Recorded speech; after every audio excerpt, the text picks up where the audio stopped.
Good afternoon. This is Kira Schultz, and I am with Emma Rose Taven today here at RIT on May 20th, 2023.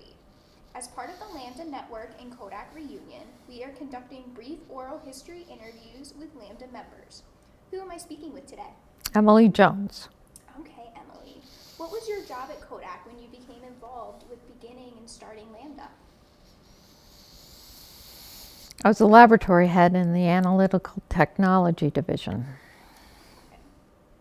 What were some of the things that you did to start Lambda? Well, let's see. I tried to find as many people in the company who were interested in creating a network where people could feel safe. There were probably about, 10 or 15 of us. And we met. We met in rooms where people would close the blinds. We met in places in Kodak where people wouldn't know we were there. This wasn't my requirement, but other people didn't want to be seen meeting together, and somebody may say something about why we were meeting. So we were in Kodak Park, and so we'd have meetings in Kodak office where nobody knew who the people were. So it was rather closeted, I'd say. What are some of your favorite memories of the Lambda Network? I think for me it was the beginnings, before we actually did anything. We had to sit down and really think out how we were going to convince senior management that we should exist. Those were really funny conversations sometimes. People would go, why do you think they would want to do this? And then we had to write this business case.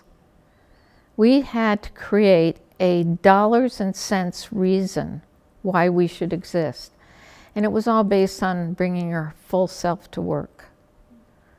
If people didn't bring their full self to work, they couldn't be trusted by their coworkers. If you think about that, there was this thing called Monday morning pronouns. You never talked about who you were with on the weekend or what you did on the weekend. And you turned it around many times to the person you were talking. What'd you do? That must have been really exciting. Huh. But they never ever found out what you did or who you did it with. So if they didn't know you as well as they'd like to, you're probably not the first one they're going to invite to be on their team. So you've really cut down the opportunity to engage the entire workforce and all of its creativity. So that was one piece of it. The other piece of it was, okay, so did you watch that movie with the first management event with the crazy talking heads? If you haven't, I don't think so. So you're my boss, and I come in and you say, Emily, I have a phenomenal opportunity for you in California. And I get this goofy look on my face like, oh geez. And you say, well, look, we're going to move you, we'll pay for everything, we'll pay for your new house, you're going to get a promotion. Don't you think that's really exciting? Don't you want to go? And I'm sitting there with this dumb, like, oh my God. How do I tell him I have a partner, we have 2 kids, what are we going to do now? What am I going to do now? And I don't say anything. And I say something like, flat affect, I'll let you know tomorrow. And you're thinking, what's wrong with her?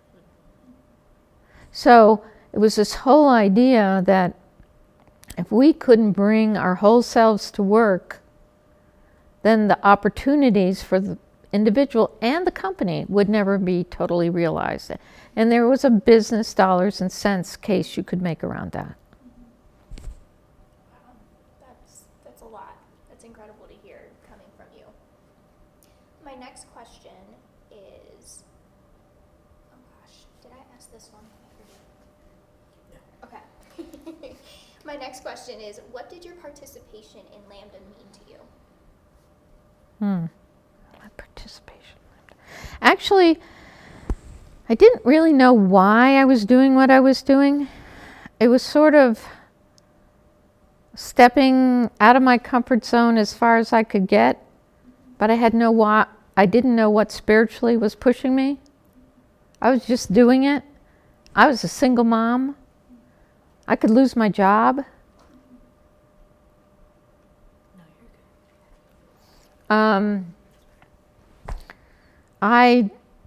But I knew something inside of me said I had to do this. I don't know what it was, but every day I was driven to find out what was happening at other companies, how they were accessing their managers, how they were making this work. Because I had met these wonderful people, all these new people at Kodak, who were like family to me, and somehow I wanted to make it work for everybody. So it was really, there's no strategy, there's no goals. It was just sort of let's just keep going. That's a powerful thing. My last question for you today is there anything else you want us to know about Lambda? Lambda opened the doors for many of us. It gave us access to senior management. In that first management event, Catherine and I were asked, and David were asked to visit every senior leader and invite them to the event. That gave us access to people we would never, ever have met. And it totally opened doors for our future. Because we had those conversations and they were so vulnerable. These people were compassionate, and my career took off. Over time, I ended up as the director of new materials research at the end of my career. And it's because of all these connections I made with senior leaders through the involvement in this network. It was amazing. Hearing everybody's stories and memories today is amazing, I think, for both of us. It's really cool. And it's a piece of history that I didn't know about Rochester before kind of this week. And it's very powerful to be able to sit down and talk with a lot of people about their memories today. Well, thank you for doing it. Thank you. It's most appreciated. Yeah. And good luck next week. And I'll introduce you to Deborah.